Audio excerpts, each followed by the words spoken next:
Based on an assessment of the current macroeconomic situation, we've decided to reduce the policy repo rate under the Liquidity Adjustment Facility (LAF) by 25 basis points, bringing it down from 8% to 7.75%. Consequent to this, the reverse repo rate under the LAF, determined with a spread of 100 basis points below the repo rate, gets calibrated to 6.75%. Similarly, the marginal standing facility MSF rate, determined with a spread of 100 basis points above the repo rate, and also the bank rate, stand adjusted to 8.75%. These changes have since come into effect immediately after the announcement. We've also decided to reduce the cash reserve ratio (CRR) of scheduled banks by 25 basis points from 4.25% to 4% of their net demand and time liabilities (NDTL), effective the fortnight beginning February 9, 2013. This reduction in the CRR will inject primary liquidity of around 180 billion rupees into the banking system. Today's decision to ease the monetary policy stance was informed by three considerations. First, both headline wholesale price inflation and its co-component, non-food manufactured products inflation, have softened through the third quarter. Several indicators such as the weaker pricing power of corporates, excess capacity in some sectors, the possibility of international commodity prices stabilizing, as well as inflation momentum measures, suggest that inflationary pressures have peaked. However, further moderation in inflation going into the next fiscal year is likely to be muted, as the correction of underpricing of administered items is still incomplete, and food inflation remains elevated. Accordingly, the setting of monetary policy has to remain sensitive to these conflicting pressures and attendant risks. The second consideration that weighed with us was that growth has decelerated significantly below trend through the last fiscal year and through this year so far, and overall economic activity remains subdued. On the demand side, investment activity has been way below desired levels, and consumption too has started to decelerate. External demand has also weakened due to languid global growth. On the supply side, constraints in the availability of key raw materials and intermediates are becoming binding. While the series of policy measures announced by the government has boosted market sentiment, the investment outlook is still lackluster, especially in terms of demand for new projects. The third consideration that informed our decision is that liquidity conditions have remained tight. Although the Reserve Bank lowered the cash reserve ratio (CRR) successively in September and October last year and carried out open market operations, injecting systemic liquidity during December and January, the average net LAF borrowing at 910 billion rupees in January has been above the Reserve Bank's comfort level. This tightness could potentially hurt credit flow to productive sectors of the economy.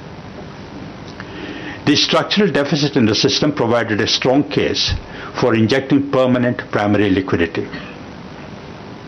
The policy document also spells out the three broad contours of our monetary policy stance. These are: first, to provide an appropriate interest rate environment to support growth as inflation risks moderate; second, to contain inflation and anchor inflation expectations; and third, to continue to manage liquidity to ensure adequate flow of credit to the productive sectors of the economy. As has become standard practice by now, we've also given the following guidance for the period forward. With headline inflation likely to have peaked and non-food manufactured products inflation declining steadily over the last few months, there is an increasing likelihood that going into the next fiscal year, inflation will remain range-bound around the current levels. This provides space, albeit limited, for monetary policy to give greater emphasis to growth risks. This policy guidance will, however, be conditioned by the evolving growth inflation dynamic and the management of risks from the twin deficits. We expect that today's policy actions and the guidance that we have given will result in the following three outcomes. First, investment will be encouraged, thereby supporting growth.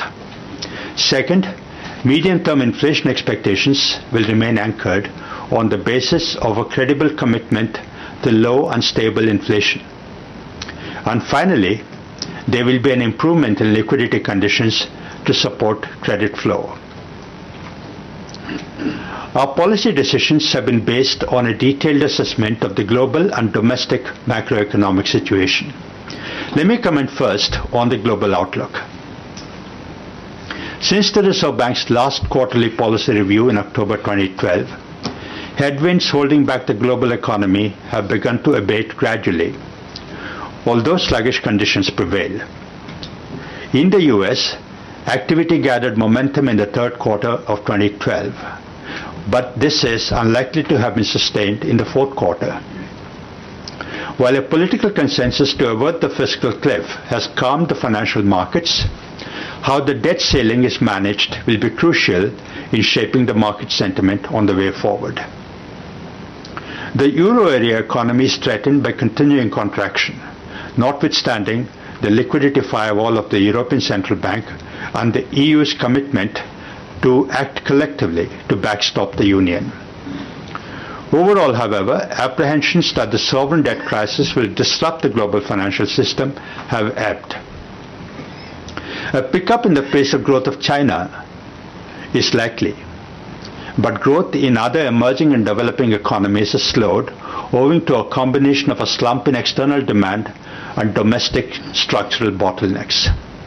Furthermore, inflationary pressures persist in some of them. Overall, global economic prospects have improved modestly since the Reserve Bank's last review in October 2012, even as significant risks remain. Moving on to the domestic economy, GDP growth slowed significantly this year, dropping to 5.5% in the first quarter and dropping even further to 5.3% in the second quarter. The decline in the GDP growth rate became more broad-based, with consumption demand also slowing alongside stalling investment and declining exports. In July 2012, the Reserve Bank projected GDP growth for the current year 2012-13 of 6.5%. In the October review, we revised this downwards to 5.8%, signaling increasing global risks as well as accentuated domestic risks. As part of this review, we revisited this growth projection, taking into account developments over the last 3 months. During this period, industrial activity has remained subdued. Sluggish external demand continues to inhibit improvement in services. While the coverage of Rabi sowing has picked up, severe winter in certain parts of the country could affect crop prospects. New investment demand, which should be the key driver of an upturn, continues to be weak.